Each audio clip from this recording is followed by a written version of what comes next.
Welcome back to the Afro Anime Initiative podcast. On this podcast, we discuss everything in Afrofuturism from A to Z. And yes, we found everything in the alphabet. I am your host, Darren Bradley, and on today's podcast, we will be discussing Ray Fisher and basically, well, everything that Ray Fisher has accomplished, if he has everything. Joining me today is my co-host, Paulina. Paulina, say what's up to the people. Hey y'all, how y'all doing? I hope y'all are enjoying this new year. Sort of. Yeah. For sure. And also, finally back with us is our other co-host, Marvette. Marvette, say what's up to the initiative. What's up, y'all? Happy New Year.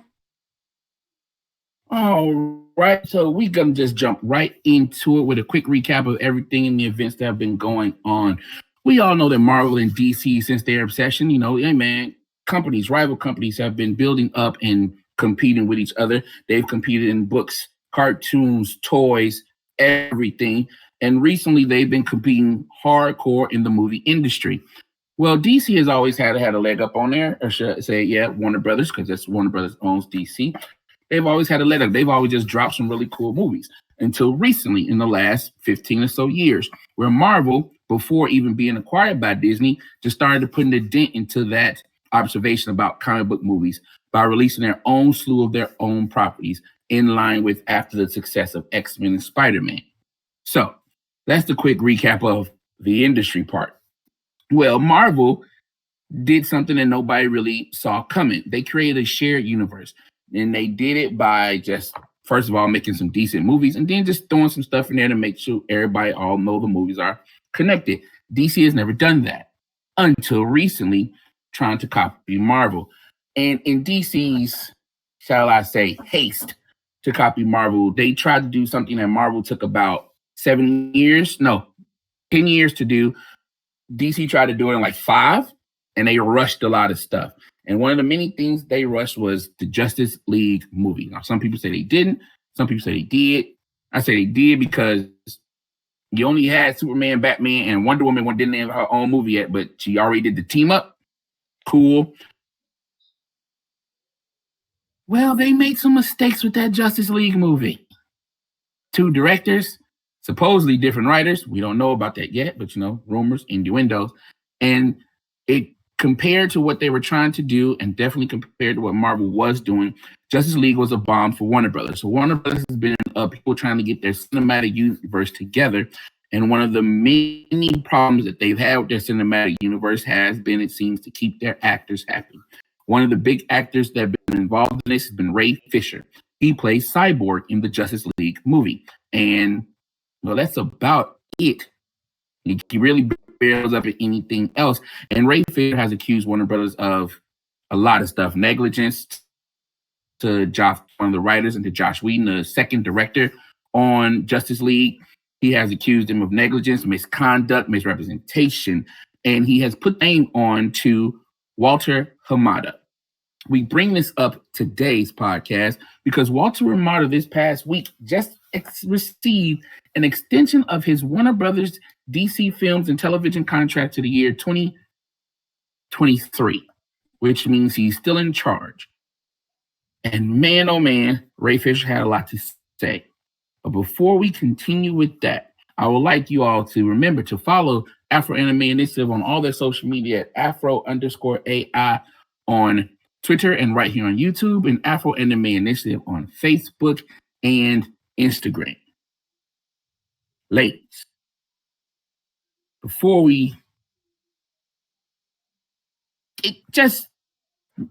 Ray Fisher came out and sparked something which we can say John Boyega has started, but Ray Fisher just sparked an outspokenness that our Black actors in Hollywood are experiencing.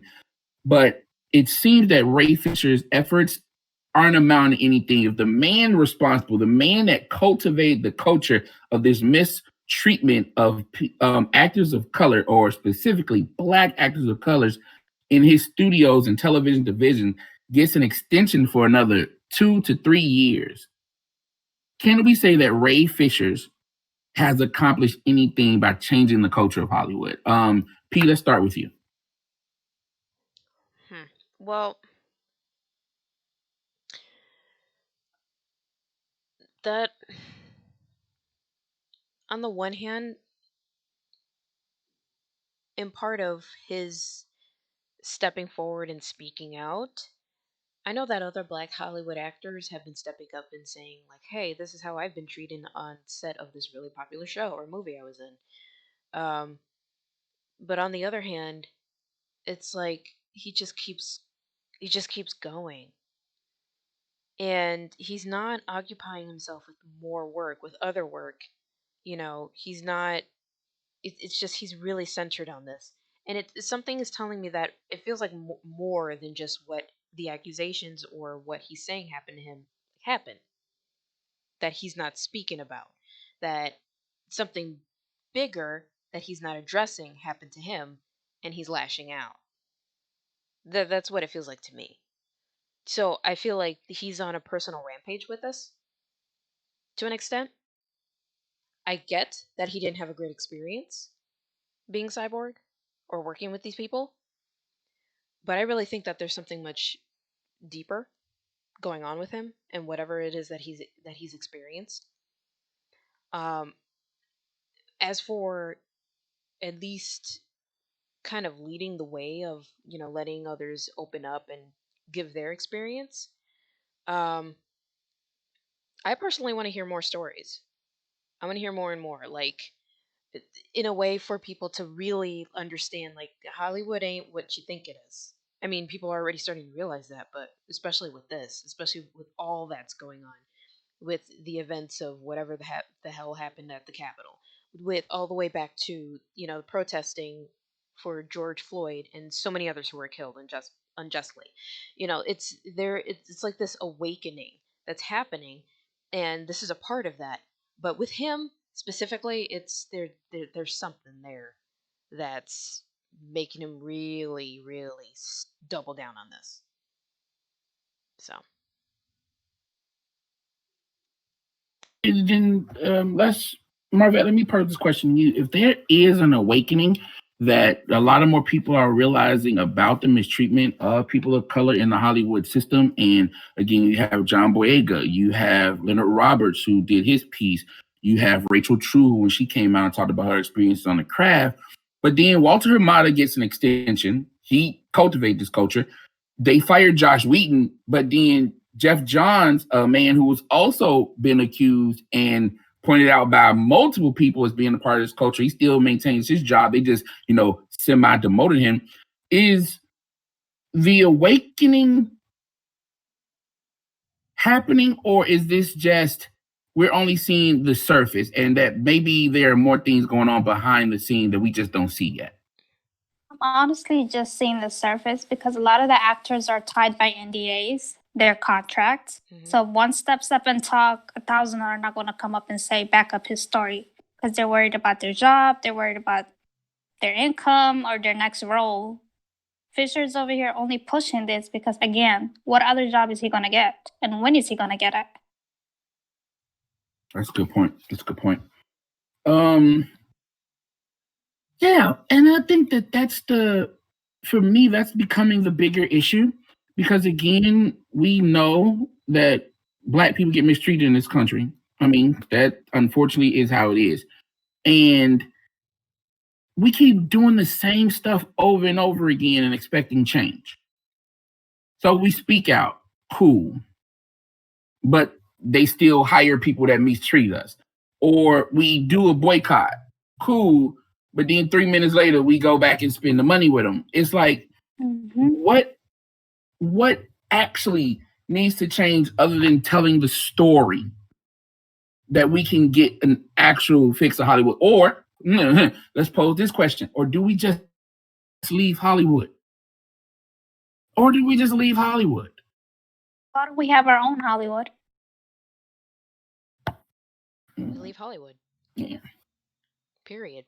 Because that was Yeah. that's my mind. That's been my thought process involved with all of this. It's like I want to hear more stories. I want more people to go, what the hell, and actually go, no, let's just do our own Hollywood thing or whatever wood thing, Yeah. you know. And it's like, okay, well, what will it take for people to actually do that though? I know Hollywood was not built in a day. It's been around for over 100 years at this point. What is it that we need to do as a collective to have our own Hollywood, to have our own media, to have our own story shared without the mistreatment? You know, what will it take? And I think that and I think it's the age old question and answer that we do it and then we turn around and then stop doing it. We don't support our own stuff.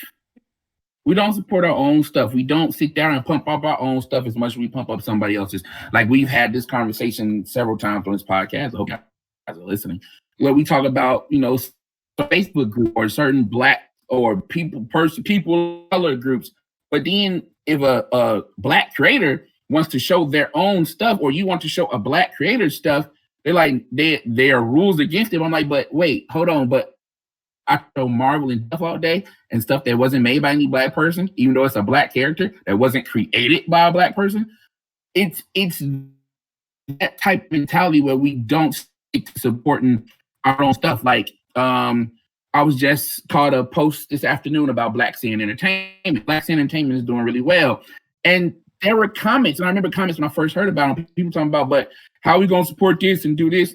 They act like Superman wasn't a gamble when he first started.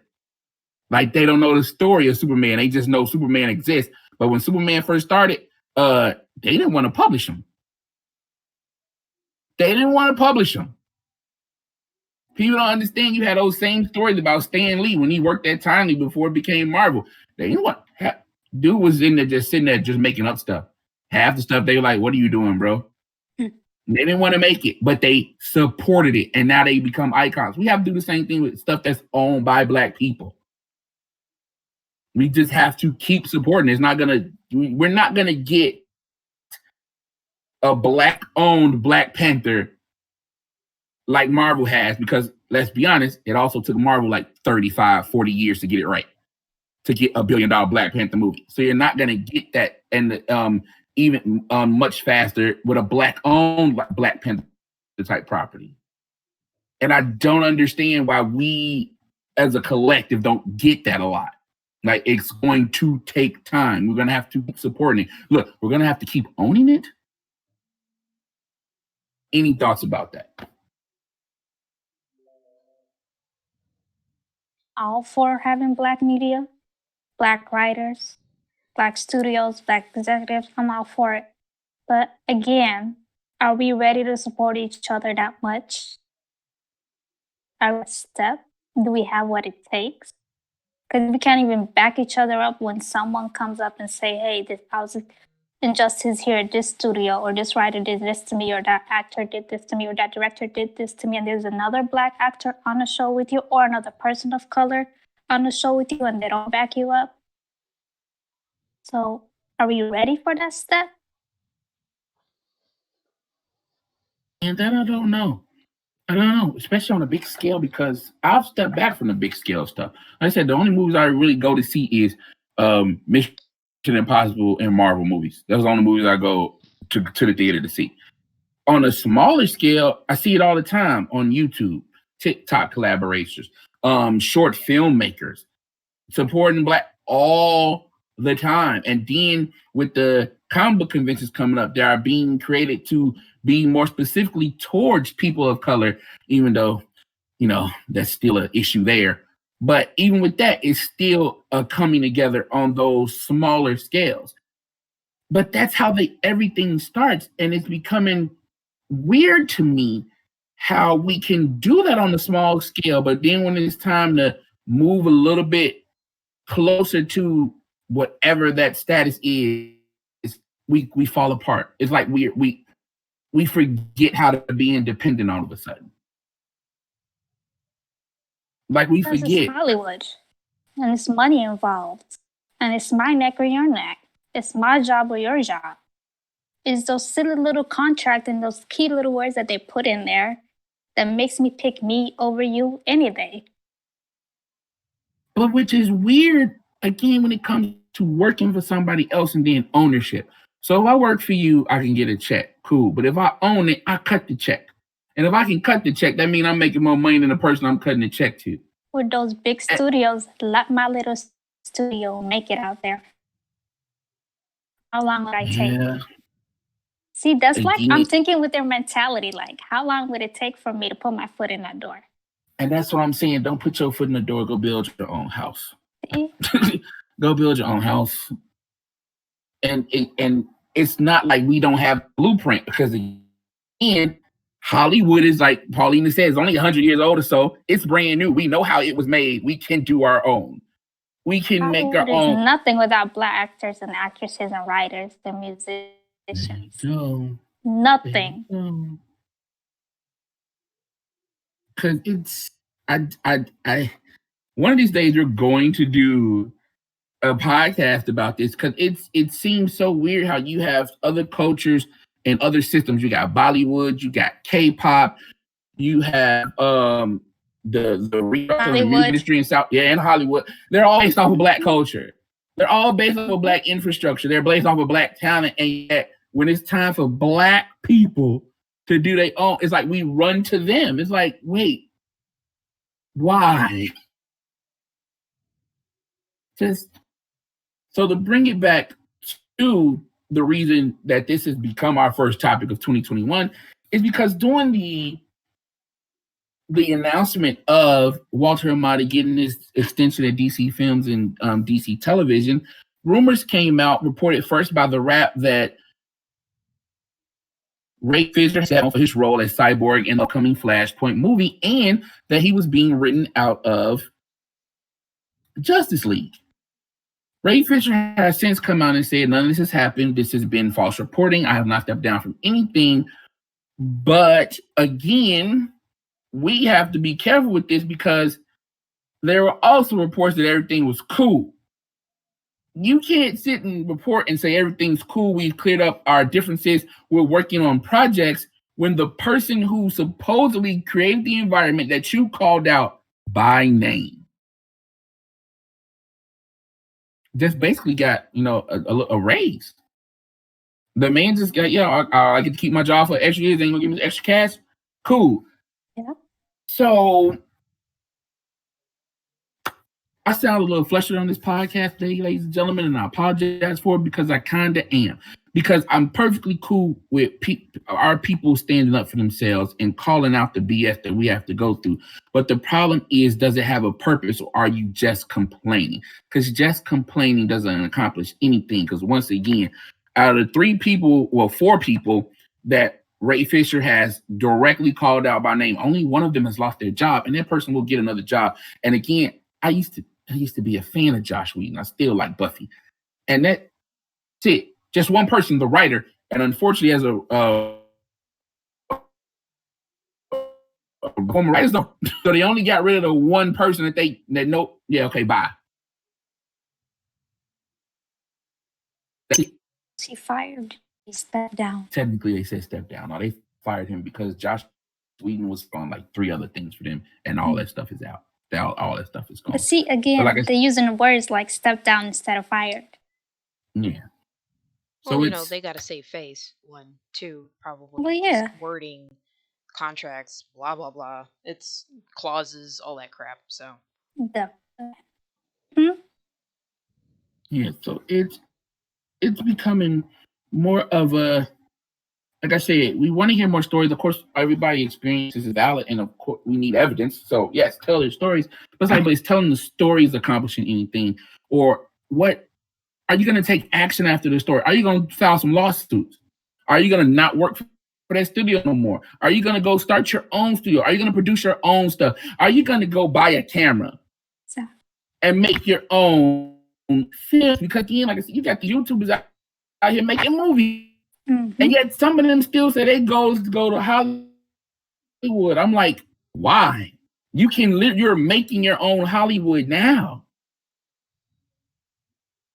Because with these type of experiences that our actors, and let's be honest, we know if our actors are getting it, our writers are getting it, our producers are getting it, the grips, the APs, the mistreatment is not just for the actors. Why are we working so hard to go work to be mistreated? And is I guess my original question still is, but is Ray Fisher's constant assault and battery basically against Warner Brothers in DC, is it affecting any positive change when you hear news like the dude that was in charge of all this keeps his job?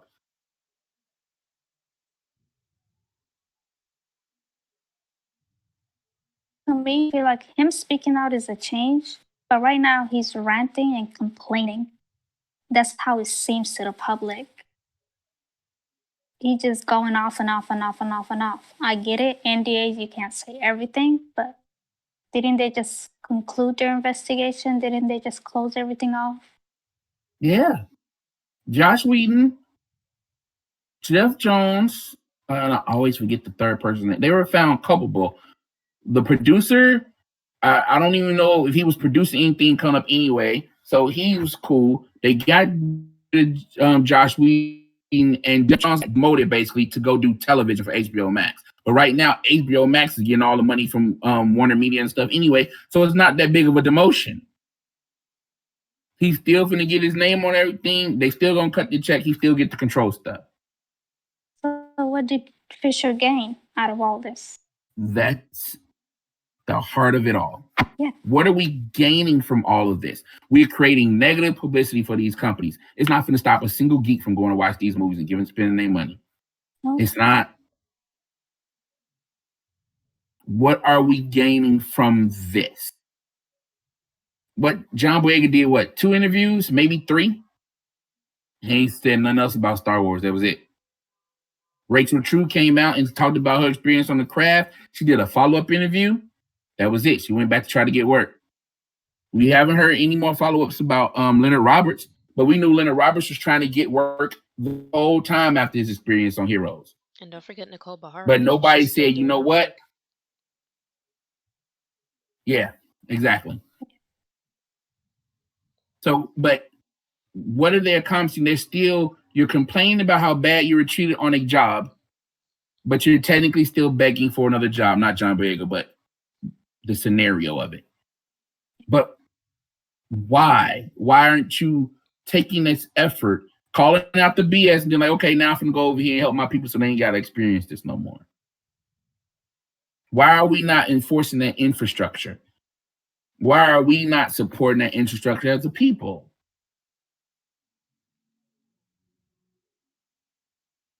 Or let me change that question. Why aren't we supporting it on a larger scale? Because like I said, I know we support it on YouTube.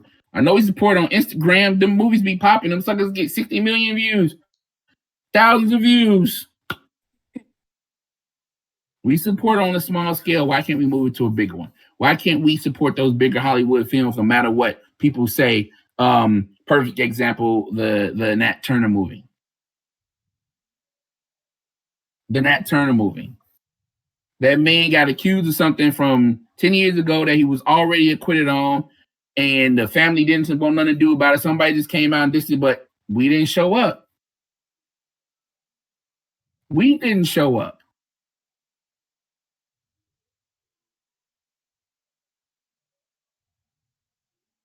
People want to support. It's what people want to believe in. So why are we not believing in ourselves? It's psychological. It's the way you carry your message. It's psychological. Yeah. It's deep. I think so. You know, it's very easy to just look how divided our people are. You know, we can say that we're coming together and we got to keep supporting each other and this, that, and the other. And there's a extremely slow, like, I don't know, molasses movement towards that. But just think about the amount of breaking of our communities and, just lack of unification or unifying for hundreds of years with our people. I feel like it's a generational thing. And right now we're in the phase where we are aware of this and we're calling it out. But moving towards making those changes is still extremely slow because we're blocking ourselves. Yes, there are outside factors. Yes, white supremacy plays a very big role then and now. and probably later, but we're ultimately blocking ourselves. And what can we do to unblock that? Well, acknowledge it and do something about it. Get help or something. Maybe we'll see some change then. Maybe we'll start to see more of us supporting us. There are already many of us out there doing that, but the majority, not quite there yet. And it's frustrating. It's extremely frustrating. But how else are we going to be able to move forward? We're human. We're slow. We're just slow. We're very slow. And it's hard to move out of our conditioning because we've been conditioned to be like this.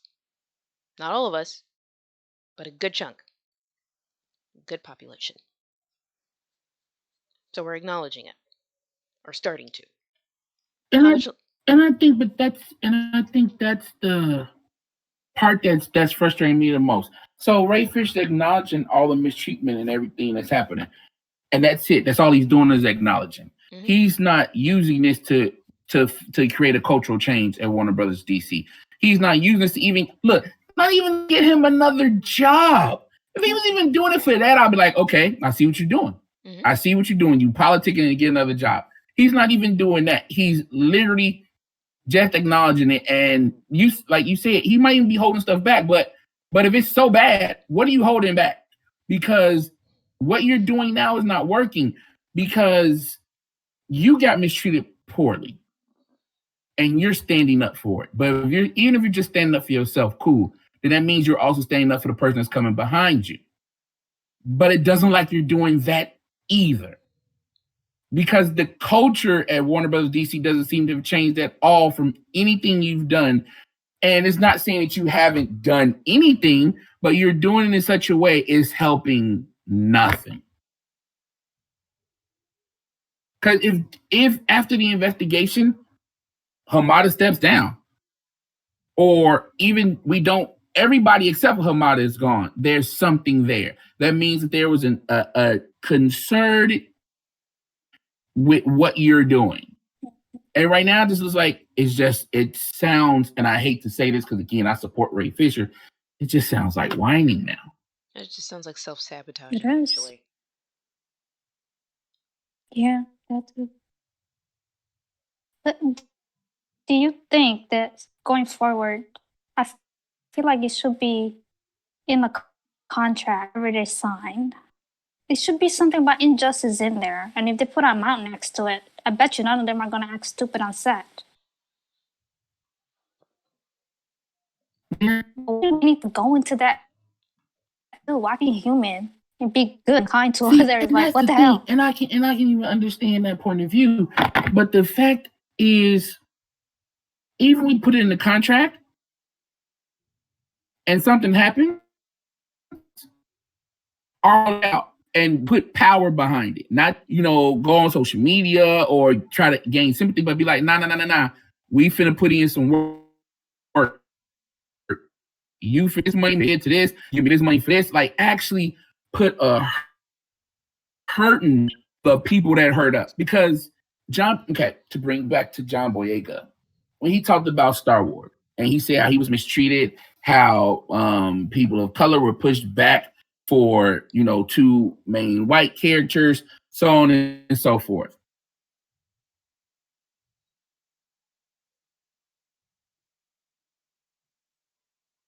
That didn't change this movie. Something for Jake.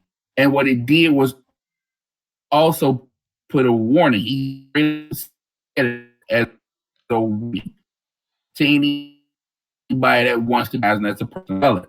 That was purpose behind it. There was a sense of urgency behind what he was doing. Now, with Star Wars change, we don't know. Look like some of it is. Some of it, no movie's not yet. Because, we may not get a movie for a few more years. There was purpose. This stuff going on with Rachel True and The Craft. She calling out not only the studio and her co-stars, she calling out the fandom. The fandom stepped up and said, you know what? We didn't know. We were just happy to get them out the crap to that stupid movie reboot came out. They didn't know, but now the fandom is waking up to it. They just weren't empathetic. They didn't understand what was happening. They didn't even try to look. With Leonard Roberts,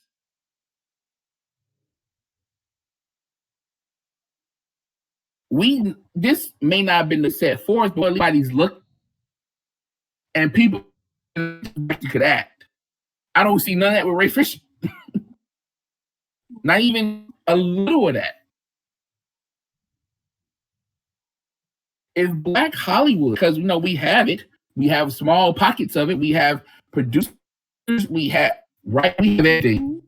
But Ray Fisher's struggle. I just want to know, is this helping or hurting now? The way he spoke out, I guess we need to learn. How is it when we speak out? Okay, you gave a few words. You said it was injustice. Like, what kind of injustice is it? Can you go into detail? And you said that Hamada knew about it. Did you speak about it? Did you email him? Is there evidence of this? According to the investigation, there was paper, there was comments that they knew it was what. He said. That's all it sounded like. And then he did the ranting and venting, but no action, no future plan, no current plan. Is it going to have? Do you want other jobs? Are you seeking other jobs? Are you seeking other opportunities? I'm going to keep talking about the same time because people are going to get annoyed.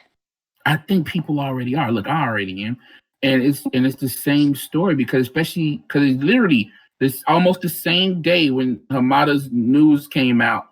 Rumors, Cyborg's being written out of everything. You still trying to work for the people who you said mistreated you. You still trying to get in the Flash movie. He's still in charge of the Flash movie. And you said you didn't want to work with anything he's in charge of. So what? So if you didn't step down, you still there. What's your purpose, my brother? Just what are we trying to accomplish with this? What are we trying to accomplish? Because again, it doesn't seem like we are accomplishing anything. Like you said, self-sabotage is just, I just want to complain and I'm going to complain that have no reason behind it. Because nobody's getting hurt by it right now except for you, really.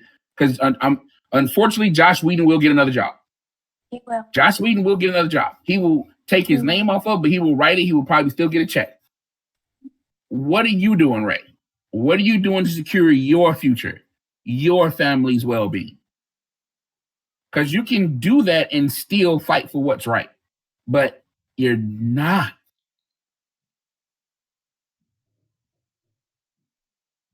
So, what does this say about Hollywood's industry?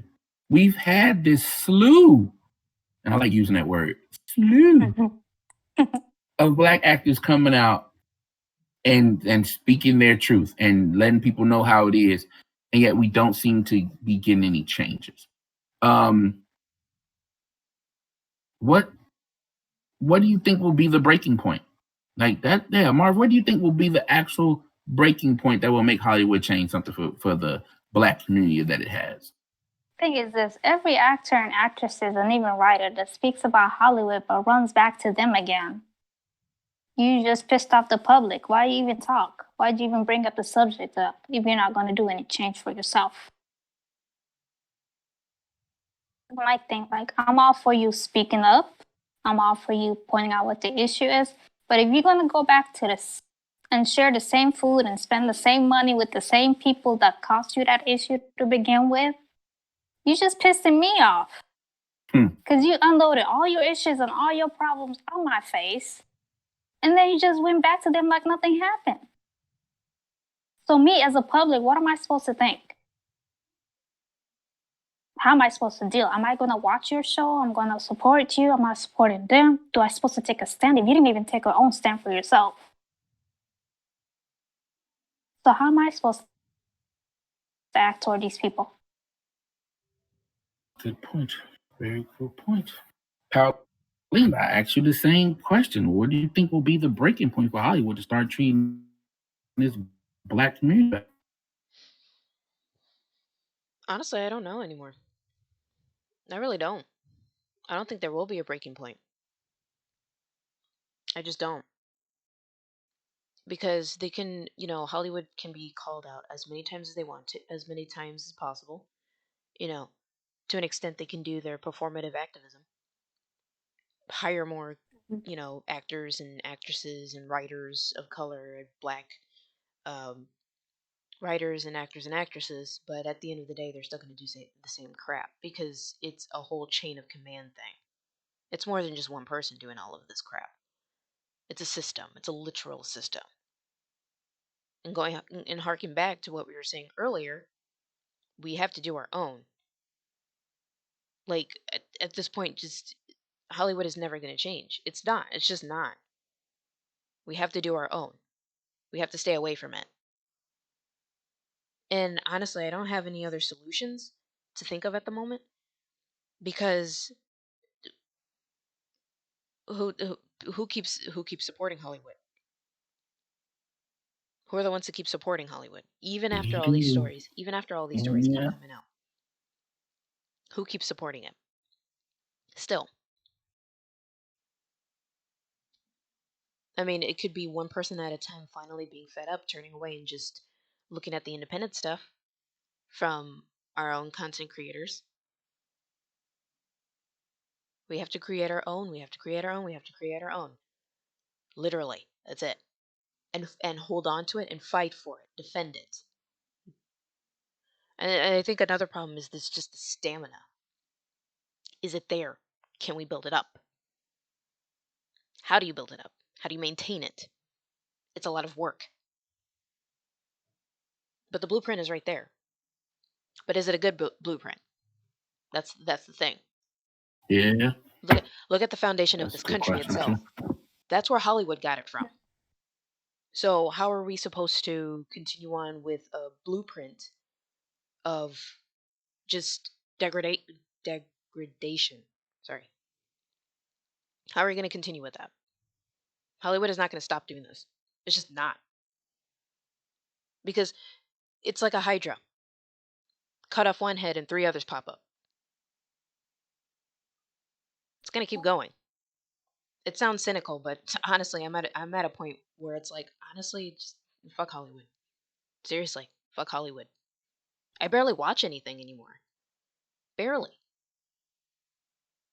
And I love and I like the blockbuster stuff. Well, I used to. Not as much anymore. So whenever I hear from my favorite black actress or black actor in something that that tells a story of I can't say black struggle or the black struggle, even though I'm kind of tired of it, or any other sort of creative medium or its story, I'm for it. I'll watch it at some point. But right now, it's like, what are we doing? What are we doing? I'm just gonna read. I'm just gonna read a book. Yeah, because there are a That's lot of some. But read a book. yeah, there are a lot of black authors, a lot of them. So I'm investing my time in them. I've literally bought I mean they're kind of cheap, 99 cents, sometimes $5, $3 on Amazon Kindle, but there are plenty of stories out there, and I'm reading some of them right now, and they're incredibly entertaining. Yeah, I just downloaded Bitterroot last night. Nice. Shout out to Cheaper than a Bitterroot. movie ticket. Yeah, cheaper than a movie ticket. Mm-hmm. Yeah, Exactly. yeah. I just downloaded Bitterroots last night. Got a couple more on the list, and I think that's what it is. Like we got to move away that people need to feed us stuff that we can go our own grow our own. Mm-hmm. And we can go find our own stuff. Yes. We don't need them to give it to us. No. Like I love Black Panther. Mm-hmm. Like I said, our 3 anniversary is coming up. We started this when Black Panther came out. It's been 3 years, Jesus. And but again, I'm a Marvel dude, but I know Black Panther was created by 2 white guys. I know that. I'm cool with that. But you know what I also do? I go read comic books and stuff written by Black authors. Like, and that's something that our people got to start remembering to do. We just can't wait for somebody else to give us. We should be looking towards ourselves to give that stuff to us. Nobody else. Nobody else. Shouldn't have to wait on Stan Lee to give me an African country that wasn't conquered. Why is Stan Lee giving me that? I should have some black artists doing that stuff. And we do. And in 2021, I literally almost forgot the year. I swear it. But in 2021, the initiative will be bringing you more of those things, more black artists, more black writers, more black stuff. Initiative reviews is returning soon. To do what our mission statement is. We're going to talk about Afrofuturism. We're going to promote Afrofuturism. And we hope that Ray Fisher's a part of it. We hope this man goes out and finds some other jobs that aren't just cyborg. Leave Warner Brothers. There are other studios. It may not be as many anymore, but there are other studios out there. Hey, man, don't have an ego. Step down and go do a YouTube video with somebody. Rebuild your brand. Look, what Jay-Z say? It's not just a business, man. He's a business man. Exactly. Build your brand. You ain't got to go to them to build your brand. Your name is Ray Fisher. They can't take that from you. Go do your own thing. John Boyd said himself, man, going back to England, I'm finna go act. I'm finna get on the stage. You think he worried about a check? He's going on theater. We'll get paid in the theater. But he's gonna build this brand, and if somebody want him, guess what? John Boyd gonna go. He's got an impressive resume anyway. He'll be fine. Mm-hmm. Yeah.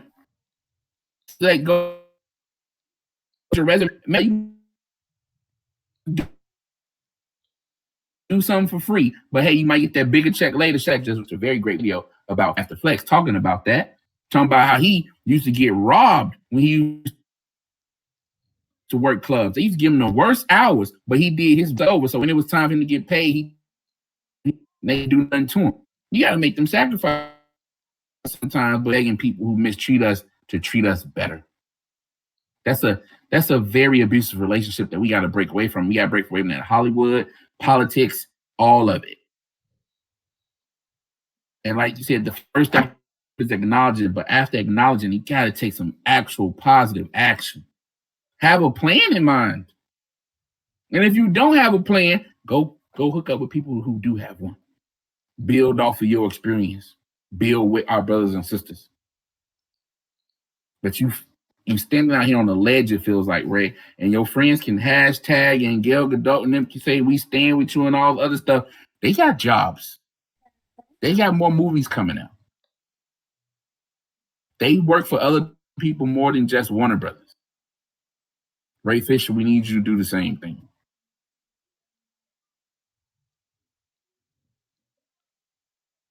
Does anybody else have anything to add to the Ray Fisher and the Warner Brothers DC film situation?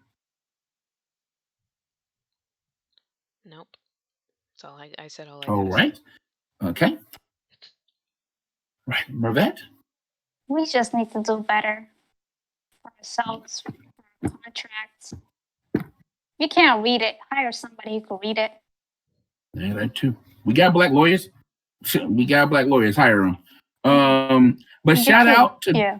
Go ahead. No, go ahead. I'm saying get you a good PR person. Stop going out on social media yourself. We got black PR people. But come on. Stop it. Stop hiring others look like you. Come on.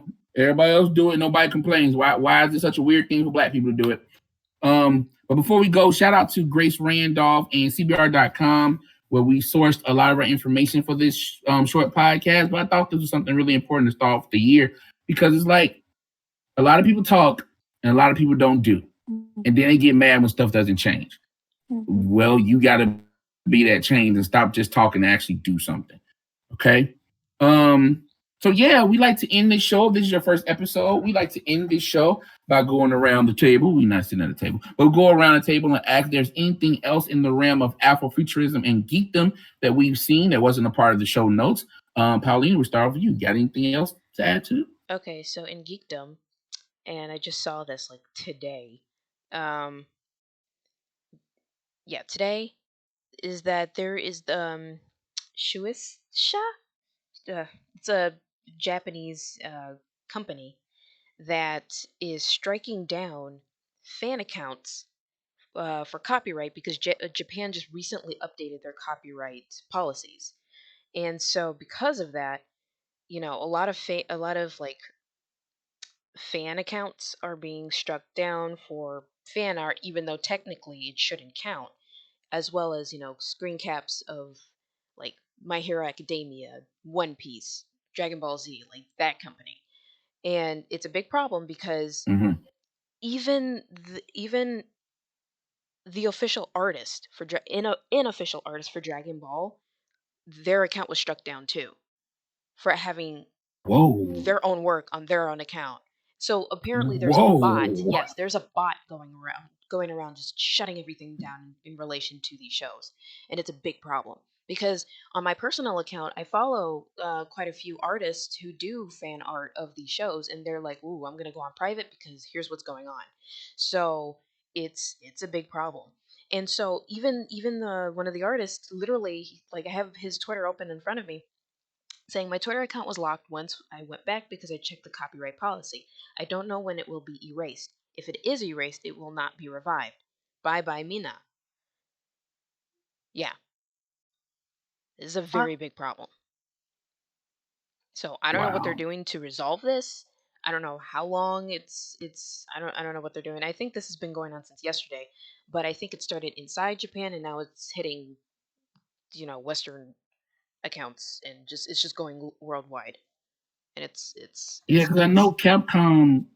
Yeah, Capcom released a statement, and they basically redid their whole policies to protect some people, and then Mhm. tell other people, "Hey, we warning y'all right now." Right. And I guess it has to be a direct effect from what you said with Japan's copyright thing. Dang! Mhm. Wow! Yep. Wow! Mhm. Mm, Were all they right. told that they're updating the copyright? I'm assuming they were Capcom told. did. Well, yeah, I don't know Capcom. about like. mm, Yeah. Yeah, I don't know about Japan. Like, I didn't know. I didn't know this was a national thing. Mhm. I'm just hearing this from some. I just knew Capcom updated their policies because a lot of gamers were like, "Okay, I got to take this stuff down, but I can keep this," and it didn't make sense. Mhm. But Capcom released a full statement and everything about it. Wow. Okay. Yep. Things are make It's a great Hmm. start to the new year, huh? People read when they Yeah, update those for real. copyrights. Read. For Yeah. real. And understand, like, hey, you might love something. That don't mean you own it. No, but it's Jesus. no, For but Good. real. here's the problem with Wow. that. Here's the problem with that. It's literally like I read the policy, or at least a portion of it, and they lit the I read a summary of it. Sorry, and it basically said like fan works are not affected. They should not be affected. And if you like show a picture of the manga, but it's with other stuff around it, you're fine too. Stuff like that. But Because it's transformative, right? right, Right. exactly. But even fan art, like fan accounts, are still being struck down because they're using a bot to just shut down anything with that stuff in it. Because I Right. guess they didn't polish it. They didn't really, just how bots do their jobs when the first time they're told to do something. They just wipe everything out. Mm, So that's what's happening Then we right now. right. just Yeah. they So need to start using our own copyrights to whatever. yeah, That's crazy. it is. Even All official right, artists. Japan. What Yep. a great way, Uh, Yep. 2021. Just about to say, yep. Jesus. Great start to a brand new year. Day 8. Okay, Day 8, guys. Day 8. Come on, let's get it together. man. All right, Marvette, is there anything that you've seen in the realm of Afrofuturism and geekdom that you would like to add to the show before we go? I'm not seeing anything at the moment. I'm trying to survive for the next day. Got you. You know? I feel you. Got you. Believe me. Okay. Well, like I said, I finally got me a tablet, so I'm back to reading. I've downloaded Bitterroots, haven't started it yet. I'm reading up on Invincible, getting ready for that Amazon Prime. And honestly, I'm taking a deep breath, taking it, because I know when February come up, them sales on Black comic books is coming up, and I'm downloading everything. So we gonna be getting mad more reviews on stuff, and I'm also, like I said, getting ready for the initial reviews to come back, so we can just get back into the swing of things. I look forward to 2021, and I just hope that when we do stuff now as a community, we do it with purpose. Like, we do it to make a change for ourselves, not just to yell. And that's it for the Afro Anime Initiative. Hope you guys enjoy the show. Please like, comment, and subscribe. And hey, write down some solutions you think we might have for Black Hollywood down in the comments. We look forward to hearing from you. Peace.